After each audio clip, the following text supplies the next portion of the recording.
Video में आगे बढ़ने से पहले कृपया मेरे चैनल को लाइक एंड सब्सक्राइब करें।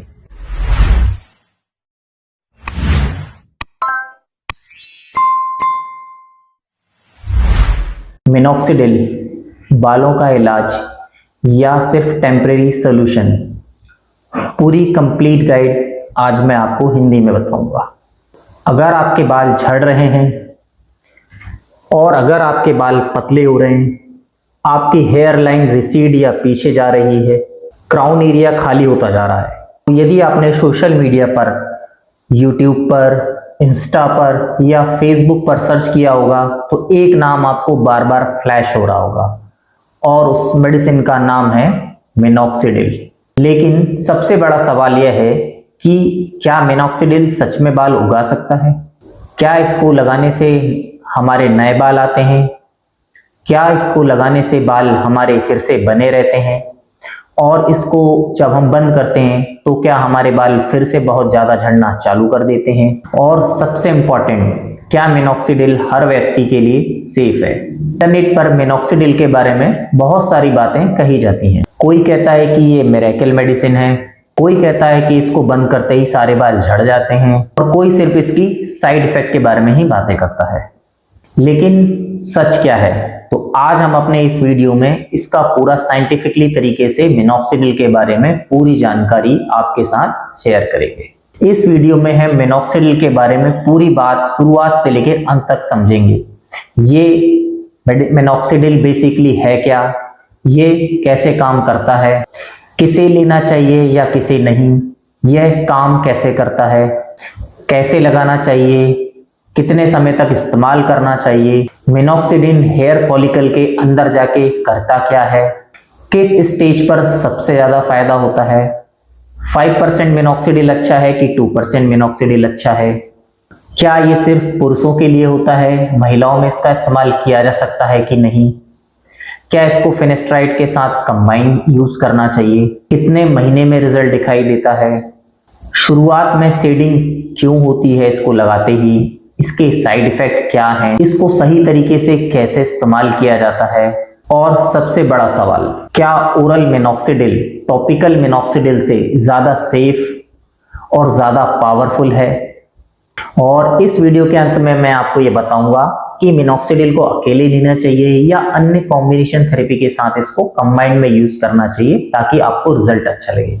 तो बने रहिएगा वीडियो में और वीडियो को स्किप मत कीजिएगा। तो चलिए वीडियो शुरू करते हैं। नमस्कार दोस्तों, मेरा नाम डॉक्टर आनंद गौतम है और मैं एक board certified plastic surgeon, aesthetic surgeon और हेयर ट्रांसप्लांट सर्जन हूँ।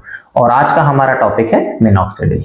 तो हम अपने वीडियो को स्टार्ट करते हैं। तो सबसे पहले हम समझते हैं कि बेसिकली मिनॉक्सिडिल है क्या। बेसिकली मिनॉक्सिडिल एक मेडिकेशन है जिसका इस्तेमाल हाइपरटेंसिव डिजीज के लिए शुरुआत में किया गया था। लेकिन कुछ विशेषज्ञों ने या इसमें देखा कि जब हम मिनॉक्सिडिल यूज करते हैं तो कुछ हमारे बॉडी पार्ट में हेयर का ग्रोथ काफी ज्यादा बढ़ गई है और वहां पर नई हेयर ग्रोथ दिख रही है।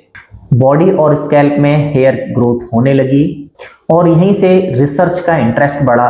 क्या सच में मिनॉक्सिडिल हेयर की ग्रोथ को बढ़ा सकता है? और बाद में रिसर्च के दौरान ये पता चला कि हाँ, मिनॉक्सिडिल हेयर ग्रोथ में यूजफुल होता है और उसकी इनिशियली सबसे पहले टॉपिकल एप्लीकेशन के रूप में ये यूज किया जाने लगा। और आज जो इसके सबसे कॉमनेस्ट टॉपिकल फॉर्म है, सॉल्यूशन फॉर्म में एंड फोम फॉर्म में ये अभी अवेलेबल है डेली यूज के लिए। रिसेंटली अभी ये ओरल फॉर्म में भी लॉन्च किया जा चुका है। लेकिन एक बात बहुत इंपॉर्टेंट है कि मिनॉक्सिडिल हर प्रकार के हेयर फॉल के लिए नहीं होता है, इसलिए diagnosis first and treatment second. Hair loss के पीछे कई कारण हो सकते हैं, जैसे कि alopecia areata, androgenic alopecia, telogen effluvium, thyroid deficiency, iron deficiency, vitamin B12 की डिफिशिएंसी, स्कैल्प में इंफेक्शन, फंगल इंफेक्शन और डिफरेंट टाइप की न्यूट्रिशनल डिफिशिएंसी। इसलिए सिर्फ हेयर फॉल देखकर मिनॉक्सिडिल स्टार्ट कर लेना कोई आइडियल अप्रोच नहीं होता है।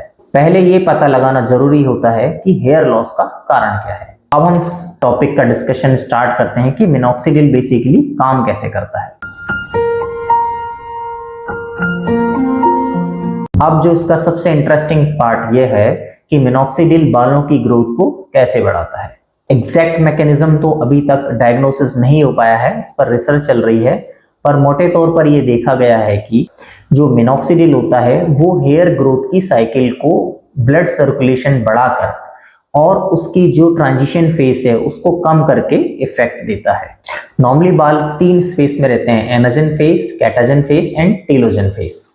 एनाजन एक एक्टिव ग्रोथ फेस है, कैटाजन एक ट्रांजिशन फेस है एंड टेलोजन एक रेस्टिंग फेस। हेयर लॉस में बेसिकली होता क्या है, जो हेयर फॉलिकल होते हैं वो जल्दी अपनी रेस्टिंग फेस में चले जाते हैं या फिर उनकी जो एक्टिव फेस होती है वो शॉर्टन हो जाती है, जिसकी वजह से हेयर फॉल जल्दी होने लगता है।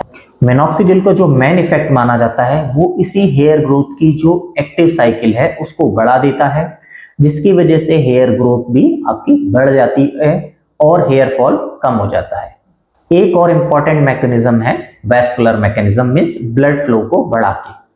बेसिकली मिनॉक्सिडिल जो पोटेशियम चैनल हैं उनको ऑल्टरेशन कर देता है, जिसकी वजह से ब्लड वेसल का डायलेट हो जाता है और उस जगह पर ब्लड फ्लो बढ़ जाता है, जिससे कि हेयर की ग्रोथ काफी अच्छी हो जाती है। इसके अलावा ये जो ग्रोथ फैक्टर की जो साइकिल होती है उसके लिए भी सिग्नलिंग का काम करता है। इसके अलावा ये जो एनाजन की ग्रोथ होती है उसकी साइकिल को बढ़ा देता है और जो टेलोजन की फेस होती है उसको ये कम कर देता है।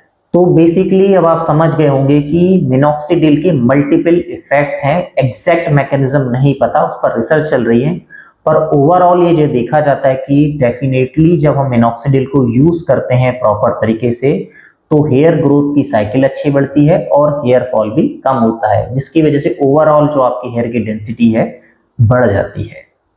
अब हम समझते हैं कि जो मिनॉक्सिडिल है उसको किस हेयर फॉल में यूज करना चाहिए।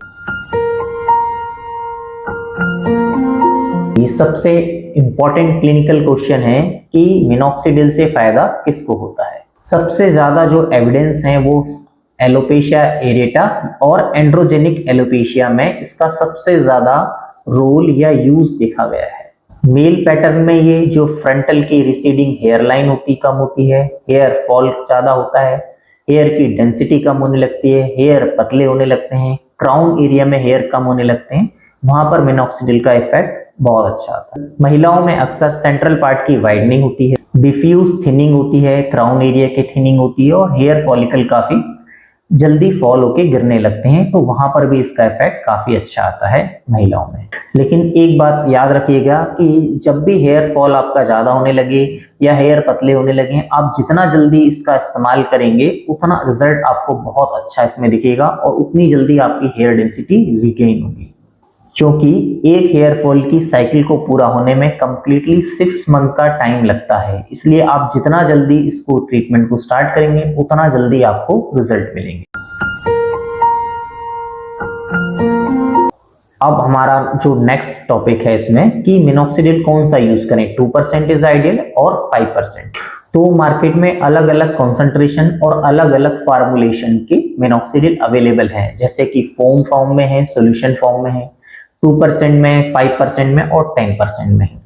सोल्यूशन फॉर्म जो कॉमनेस्ट यूज किया जाता है, पर जिनको अगर एलर्जी है अल्कोहल से या फिर उसमें काफी ज्यादा ईचिंग हो रही है, ड्राइनेस हो रही है, तो आप फोम फॉर्म को भी यूज कर सकते हैं। इसमें लेस ईचिंग और इसकी वजह से आपको ये सब तकलीफें नहीं होती हैं। तो जो फोम वाला फॉर्म होता है वो ज्यादा अच्छा होता है जिनमें ड्राइनेस की प्रॉब्लम है और जिनमें इचिंग की प्रॉब्लम है, उनमें फोम वाला फॉर्म आप यूज कर सकते हैं। अब जो नेक्स्ट डिस्कशन का पार्ट है इसमें कि हम 2% यूज करें कि 5% यूज करें। तो बेसिकली स्टार्ट जो किया जाता है शुरुआत में 2% से स्टार्ट किया जाता है और धीरे धीरे उसका कंसंट्रेशन बढ़ा के 5% तक किया जाता है। 5% भी सेफ होता है, पर इनिशियली 2% से यूज किया जाता है ताकि उसकी डेंसिटी बढ़ने लगे, पेशेंट उसका प्रॉपर यूज करने लगे और फिर उसके बाद हम शिफ्ट करके उसको 5% पर लेके। पर यहाँ एक मिसकॉन्सेप्शन होता है लोगों को कि यदि हमें 5% से रिजल्ट मिल रहा है तो यदि हम उसको 10% में अपग्रेड कर लें तो हमें और ज्यादा अच्छे रिजल्ट मिलेंगे। जी नहीं, बिल्कुल ऐसा नहीं होता है। हायर कंसंट्रेशन का मतलब ये नहीं कि ऑटोमेटिकली रिजल्ट आपका बेहतर हो जाएगा, बल्कि आपको हो सकता है कि इरिटेशन, ड्राइनेस और अनवांटेड हेयर ग्रोथ ज्यादा होने लगे। तो आपको डॉक्टर की सलाह से ही अपना कंसंट्रेशन डिसाइड करना चाहिए कि आपको 2% लेना है, 5% लेना है या आपको 10% लेना है। इसीलिए कंसंट्रेशन बढ़ाना हमेशा सॉल्यूशन नहीं होता है। जो कंसंट्रेशन का डिसीजन होता है वो आपकी स्कैल्प की कंडीशन, हेयर पैटर्न पर, हेयर की थिनिंग, हेयर लॉस, आपकी एज, सेक्स, इन सब चीजों पर डिपेंड करता है। कुछ पेशेंट के लिए जो इसका ट्रांसपोर्टेशन व्हीकल होता है, जैसे कि मैंने आपको बताया फोम यह है या सोल्यूशन फॉर्म में है, तो जो फोम फॉर्म वो होता है वो अल्कोहल फ्री होता है, इसलिए वो ज्यादा टॉलरेबल होता है मोस्टली पेशेंट्स को। इसलिए केवल परसेंटेज नहीं, formulation plus concentration plus adherence plus patient tolerance सभी मैटर करते हैं। अब जो इसमें इंपॉर्टेंट चीज है कि मिनॉक्सिडिल को कैसे लगाएं। अब प्रैक्टिकल पार्ट है हमारी वीडियो का। मिनॉक्सिडिल को स्कैल्प पर लगाया जाता है, ना कि हेयर पर। यदि आप इसको सिर्फ बालों पर लगाएंगे तो आपको इसका रिजल्ट बिल्कुल भी नहीं मिलेगा। एप्लीकेशन करते वक्त ध्यान रखें कि आपका स्कैल्प ड्राई होना चाहिए। आपको ड्रॉपर का यूज करना है, स्प्रे का नहीं। कोशिश करें कि जहां पर आपकी स्कैल्प में थिनिंग हो रही है या जहां पर आपके हेयर लॉस ज्यादा है, उस जगह को पार्टीशन में डिवाइड करें और डायरेक्टली उस एरिया पे ही लगाएं जहां आपका हेयर लॉस हो रहा है। स्कैल्प पर यूज करने के बाद अपने हाथों को प्रॉपर वॉश करें और जहां पर लगाया है स्कैल्प में उस एरिया को टच ना करें और ना ही उसको वॉश करें। एक और इम्पॉर्टेंट बात, ज्यादा मेडिसिन यूज करने से आपको ज्यादा रिजल्ट नहीं मिलेगा और ना ही ज्यादा हेयर ग्रोथ होगी। तो जितना रिकमेंडेड आपके डॉक्टर ने बताया है और जितना फॉर्मुलेशन बताया है और जिस एरिया में लगाने को बताया है उतना ही करें। इंटरनेट या सोशल मीडिया या फिर इन्फ्लुएंसर की सलाह पर ज्यादा क्वांटिटी में यूज ना करें मिनॉक्सिडिल को, उसके साइड इफेक्ट भी हो सकते हैं। एक और प्रैक्टिकल बात, इसमें कंसंट्रेशन प्लस एडहेरेंस दोनों इंपॉर्टेंट होते हैं। मींस आपको इसको रेगुलरली यूज करना ही है, क्योंकि मिनॉक्सिडिल का जो रिजल्ट होता है वो सिर्फ कंसंट्रेशन पर नहीं बल्कि एडहेरेंस मींस आपका रेगुलर यूज करने पर भी काफी हद तक डिपेंड करता है। प्रैक्टिकली यदि कोई व्यक्ति ये बोलता है कि मैंने वीक में 3 दिन लगा लिया और हम 4 दिन भूल गए, फिर अगले दिन 10 दिन बाद हम भूल गए और फिर हमने लगाना स्टार्ट कर दिया, तो आपका इसको रिजल्ट बिल्कुल भी नहीं मिलेगा। बहुत ही कॉमन क्वेश्चन है कि पेशेंट आकर बोलता है कि हमने मिनॉक्सिडिल यूज करना चालू किया और हमारे हेयर फॉल ज्यादा बढ़ गए, तो इसका कारण क्या है? चलिए समझते हैं इसका भी रीजन। ये ऐसा सवाल है जिससे बहुत सारे पेशेंट डरे रहते हैं। ये सबसे ज्यादा एंजाइटी करने वाला टॉपिक है। पेशेंट कहता है कि डॉक्टर साहब जैसा आपने बताया था मैंने मिनॉक्सिडिल यूज करना चालू कर दिया लेकिन मेरे बाल बहुत ज्यादा झड़ने लगे। कुछ पेशेंट में तो बहुत ज्यादा शेडिंग भी होने लगती है, तो इससे बेसिकली ट्रीटमेंट एसोसिएटेड शेडिंग या ट्रीटमेंट से रिलेटेड बालों का झड़ना बोलते हैं और ये एक कॉमन प्रोसेस है, इसमें डरने की जरूरत नहीं है। इसका जो एक्सप्लेनेशन है वो है हेयर साइकिल का ट्रांजिशन। कुछ फॉलिकल जो होते हैं जो कि रेस्टिंग फेस में ट्रांजिशन फेस से अपनी एक्टिव फेस में ट्रांजिशन होता है। इसमें होता क्या है कि जो रेस्टिंग फेस में हेयर होते हैं वो जल्दी ट्रांजिट करके एक्टिव ग्रोथ फेस में जाते हैं, जिसकी वजह से आपको लगता है कि शेडिंग ज्यादा हो रही है और जो डेड हैं इनएक्टिव हेयर हैं वो ज्यादा फॉल होते हैं इसमें। तो बेसिकली ये एक ट्रीटमेंट रिलेटेड शेडिंग है, कोई आपका हेयर फॉल नहीं बढ़ गया है। एक बात इंपॉर्टेंट है, ध्यान रखिए कि हो सकता है आपके बाल बहुत ज्यादा झड़ रहे हो, वो ट्रीटमेंट एसोसिएटेड शेडिंग ना हो, कुछ और रीजन नया आपके स्कैल्प में पैदा हो गया हो, आपके स्कैल्प में इन्फेक्शन हो गया हो या डैंड्रफ हो गया हो, तो आप अपने डॉक्टर के पास जाके एवेल्युएट करें। यदि स्टिल आपका 1 महीने यूज करने के बाद शेडिंग बढ़ी हुई रहती है तो कोई हो सकता है कोई और रीजन हो आपकी शेडिंग का और आप मिनॉक्सिडिल को उसका रीजन समझें।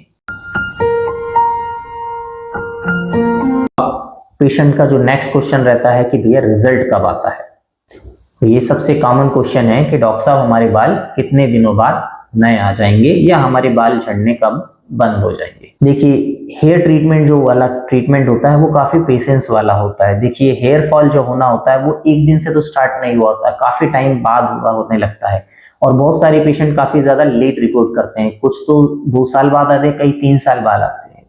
तो इसमें जो रिजल्ट मिलता है वो थोड़ा सा पेशेंस वाला टाइम वाला रहता है। कुछ पेशेंटों में रिजल्ट आपको 3 महीने से लेकर 6 महीने में दिखने लगता है और पूरी ग्रोथ होने में आपको 6 मंथ से 1 ईयर तक का टाइम लग सकता है। तो मैं आज आपको तरीका बताता हूं कि इसको आपको चेक कैसे करना है। आप अपना क्या करिए कि मिरर में देख के अपने फ्रंट का, 2 लेटरल साइड का और मीडियल साइड का यानी राइट साइड से, लेफ्ट साइड से, फ्रंट साइड से और बैक साइड से आप फोटो खींचकर रख लें और उन्हें डेली देखने की कोशिश ना करें। और हर महीने, 1 महीने पे, 2 महीने पे, 3 महीने पे, 4 महीने पे, 5 महीने पे, 6 महीने में आप सीरियल फोटोग्राफ सेम मोबाइल कैमरे से, सेम मिरर में और सेम एंगल से लें। और फिर 6 मंथ के बाद आप अपना असेस करें कि 1 महीने पहले जब आपने स्टार्ट किया था ट्रीटमेंट, 6 मंथ पहले, उस वक्त के फोटोग्राफ्स और अभी 6 मंथ के फोटोग्राफ्स में क्या अंतर है, वो आपका एक्चुअल रिजल्ट बताएगा, ना कि डेली आपको मिरर में देखने से रिजल्ट का पता चलेगा। अब मिनॉक्सिडिल बंद करने पर क्या होगा? ये सबसे बड़ा मिथ है कि जैसे ही हम मिनॉक्सिडिल बंद करेंगे, हमारे जो पुराने बाल थे अच्छे वाले वो भी झड़ जाएंगे और जो नई हेयर ग्रोथ हुई है वो भी झड़ जाएगी। तो ये बिल्कुल सरासर गलत है। या कई पेशेंट सोचते हैं कि मिनॉक्सिडिल लगाने से हमारे बाल मिनॉक्सिडिल के एडिक्टेड हो जाते हैं।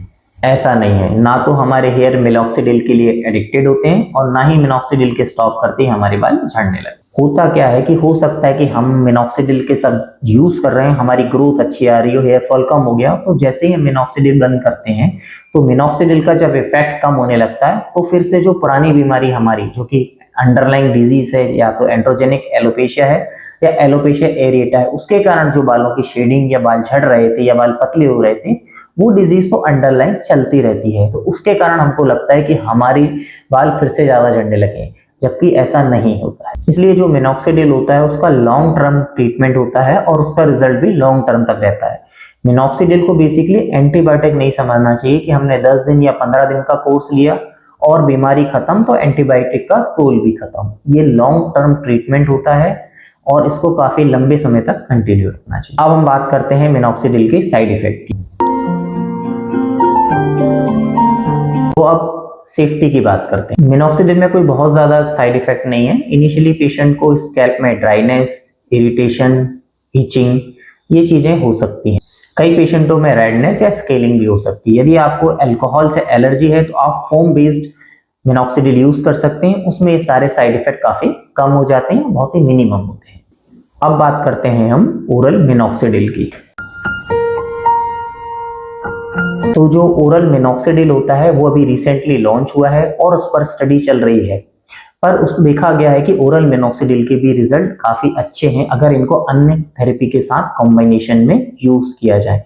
पर एक बात इंपॉर्टेंट है कि ओरल मिनॉक्सिडिल को डॉक्टर के सुपरवाइजन में और डॉक्टर की एडवाइस के बाद ही लेना चाहिए। Minoxidil plus microneedling. कुछ स्टडी में देखा गया है कि मिनॉक्सिडिल को माइक्रोनीडलिंग या डर्मा रोलर के साथ भी स्कैल्प पर अप्लाई किया जाता है तो उसके रिजल्ट भी बेनिफिशियल होते हैं। और इसमें अभी स्टडी चल रही है, तो कई जगह हमने अपने सेंटर पर भी ट्राई करके देखा है, तो डेफिनेटली इसके रिजल्ट हैं। और आप चाहें तो माइक्रोनीडलिंग के साथ मिनॉक्सिडिल को कॉम्बिनेशन में यूज कर सकते हैं। Female plus minoxidil. जी हाँ, फीमेल में भी मिनॉक्सिडिल का यूज किया जाता है और उसके भी काफी अच्छे रिजल्ट हैं। पर प्रेगनेंसी में, ब्रेस्ट फीडिंग में आपको प्रिकॉशनली यूज करना चाहिए और अपने डॉक्टर की सलाह से, अपने गायनेकोलॉजिस्ट से कंसल्ट करने के बाद ही मिनॉक्सिडिल यूज करना चाहिए। वैसे तो इसके कॉम्बिनेशन यूज करने में साइड इफेक्ट नहीं है, पर फिर भी आपको अपने गायनेकोलॉजिस्ट और अपने प्लास्टिक सर्जन से जरूर सलाह लेना चाहिए प्रेगनेंसी में और ब्रेस्ट फीडिंग में मिनॉक्सिडिल के यूज करने हैं। रेस्ट फीमेल में आप यूज बिल्कुल कर सकते हैं, 5% 2% दोनों ही सेफ हैं और उनका यूज किया जाता है हेयर लॉस में। अब मिनॉक्सिडिल की कॉम्बिनेशन थेरेपी। जी हाँ, मिनॉक्सिडिल को बहुत सारी थेरेपी के साथ कॉम्बिनेशन किया जाता है, जैसे कि मिनॉक्सिडिल प्लस फिनेस्ट्राइड या मिनॉक्सिडिल के साथ हम जीएफसी या पीआरपी या एक्सोसोम थेरेपी भी यूज कर सकते हैं। इसका कॉम्बिनेशन में रिजल्ट भी काफी ज्यादा अच्छा होता है और ये डेफिनेटली यूज करना भी चाहिए। जो थोड़ा सा कंट्रोवर्शियल टॉपिक है कि फिनेस्ट्राइड का, जैसे कि आपको पता है कि जो हेयर लॉस या हेयर फॉल होता है कई पेशेंटों में वो जेनेटिक या हार्मोनल सेंसिटिविटी की वजह से होता है। जो टेस्टोस्टेरोन का सेकंड फॉर्म होता है डाइहाइड्रोटेस्टेरोन, जो कि एंजाइम 5 अल्फा रिडक्टेज से कन्वर्ट होता है डाइहाइड्रोटेस्टोस्टेरोन में, और फिनेस्ट्राइड इसी एंजाइम को ब्लॉक करता है। तो जिन पेशेंटों में डेफिनेटली आपके पास एविडेंस है कि ये डाइहाइड्रोटेस्टोस्टेरोन की वजह से इनके हेयर फॉल हो रहे हैं, वहां पर आप मिनॉक्सिडिल को फिनेस्ट्राइड के साथ यूज कर सकते हैं कॉम्बिनेशन में। और अगर इस तरह का कोई भी एविडेंस नहीं है तो मेरा ये मानना है कि आपको प्लेन मिनॉक्सिडिल ही यूज करना चाहिए। अब हेयर ट्रांसप्लांट के बाद मिनॉक्सिडिल बिल्कुल डेफिनेटली रोल होता है, क्योंकि हेयर ट्रांसप्लांट के बाद जो हमारे नए हेयर फॉलिकल आते हैं या जो नए हेयर लगाए जाते हैं उनकी ग्रोथ तो अच्छी रहती है, पर जो हमारी ओल्ड साइकिल है, जो ओल्ड हेयर है हमारे, उनका फॉल तो डेफिनेटली चलता रहता है। तो हेयर ट्रांसप्लांट के बाद भी आपको मिनॉक्सिडिल यूज करना चाहिए। ये जरूर कंट्रोवर्शियल टॉपिक है कि इसका इस्तेमाल करना चाहिए, पर मेरा प्रैक्टिकल एक्सपीरियंस है जो मैं अपने हेयर ट्रांसप्लांट के पेशेंटों में कर रहा हूँ, 1 मंथ के बाद सेफर होता है मिनॉक्सिडिल का यूज करना। अब इसके कुछ कॉमन मिथ्स हैं। मिनॉक्सिडिल हर हेयर फॉल का इलाज होता है? नहीं। मिनॉक्सिडिल से हर नए व्यक्ति में बाल आ जाएंगे? नहीं। 2% और 5% से 10% बेहतर होता है? नहीं। Minoxidil permanent hair loss cure कर देता है? नहीं। मिनॉक्सिडिल जितना ज्यादा लगाएंगे उतना ज्यादा फायदा होगा? नहीं। शुरुआती शेडिंग का मतलब होता है कि मेडिसिन काम नहीं कर रही या मेडिसिन गलत है? नहीं। मिनॉक्सिडिल लगाने से हेयर ट्रांसप्लांट की जरूरत नहीं पड़ती? नहीं। मिनॉक्सिडिल केवल पुरुषों के लिए है? नहीं। ओरल मिनॉक्सिडिल खुद से लेना सेफ है? नहीं। मिनॉक्सिडिल लगाने से हमारा हेयर फॉल परमानेंट रुक जाता है? नहीं। 1-2 महीने में रिजल्ट नहीं आया तो मिनॉक्सिडिल बंद कर देना चाहिए? नहीं। हर हेयर फॉल में मिनॉक्सिडिल लगाना चाहिए? नहीं। डायग्नोसिस पहले, ट्रीटमेंट बाद में। तो फाइनली इसको समराइज या कंक्लूड करें हम तो अगर इस पूरे वीडियो को मैं 1 मिनट में समराइज करूं तो मिनॉक्सिडिल कोई मैजिकल ड्रग नहीं है, लेकिन इसका सही तरीके से साइंटिफिकली तरीके से यूज किया जाए तो डेफिनेटली इसका रिजल्ट मैजिकल है। सबसे इंपॉर्टेंट है सही डायग्नोसिस, सही फॉर्मुलेशन, सही एप्लीकेशन, सही adherence, realistic expectation and regular follow up. तो आज हमने अपने इस वीडियो में मिनॉक्सिडिल को एक ट्रीटमेंट के नहीं बल्कि एक कंप्लीट टूल के रूप में समझा। तो आज हमने मिनॉक्सिडिल को एक मेडिसिन के रूप में नहीं बल्कि हेयर लॉस या हेयर फॉल के कंप्लीट ट्रीटमेंट प्रोटोकॉल के रूप में समझा। याद रखिए, हेयर लॉस का ट्रीटमेंट करने से पहले उसका सही डायग्नोसिस करना बहुत जरूरी है। डेफिनेटली मिनॉक्सिडिल हेयर फॉल को कम करने में, हेयर लॉस को कम करने में, हेयर डेंसिटी बढ़ाने में और हमारे क्राउन और फ्रंटल हेयर लाइन के रिसेशन जो होता है उसको कम करने में मदद करता है और उसका डेफिनेटली यूज है। लेकिन इसका रिजल्ट हर पेशेंट में अलग अलग होता है और जो सबसे इंपॉर्टेंट होता है इसमें कंसिस्टेंसी। और हाँ, ट्रीटमेंट बंद करने से इसका बेनिफिशियल जो इफेक्ट है वो धीरे धीरे कम हो सकता है। इसलिए जब भी नेक्स्ट टाइम आप अपने बालों को मिरर में देखें तो ये मत सोचिए कि आपके बाल कितने बचे हैं, बल्कि ये सोचिए कि अभी भी आपके जो हेयर फॉलिकल है वो कितने बचाए जा सकते हैं। याद रखिए, हेयर लॉस में सबसे महंगा इलाज वो नहीं जो एक्सपेंसिव हो, सबसे महंगा इलाज है सही ट्रीटमेंट शुरू करने में देर करना। तो सबसे इंपॉर्टेंट है हेयर लॉस में कि आपके हेयर लॉस या हेयर फॉल क्यों हो रहा है, क्योंकि सही डायग्नोसिस के बिना सही ट्रीटमेंट प्रोटोकॉल चुनना बहुत मुश्किल होता है। तो आप ये वीडियो जरूर उन लोगों से शेयर करिएगा जो हेयर लॉस के लिए परेशान हो रहे हैं या जिनका हेयर फॉल हो रहा है। मैं हूं डॉक्टर आनंद गौतम और याद रखिए, बालों का इलाज सिर्फ बालों को बचाने के लिए नहीं बल्कि सही समय पर हेयर फॉलिकल को बचाने के लिए होता है। Early diagnosis, evidence based treatment, adherence, patience, long term follow up is equal to is ये बराबर होता है बेटर हेयर लॉस मैनेजमेंट के। तो मिलते हैं नेक्स्ट वीडियो में, तब तक बालों को स्वस्थ रखिए, तब तक अपने बालों का ध्यान रखिए, सही समय पर हेयर फॉल का डायग्नोसिस करें और उनका ट्रीटमेंट कराएं। Early diagnosis, evidence based treatment plus patience plus long term treatment plus regular follow up, ये गूढ़ रहस्य है बेटर हेयर लॉस मैनेजमेंट का। धन्यवाद।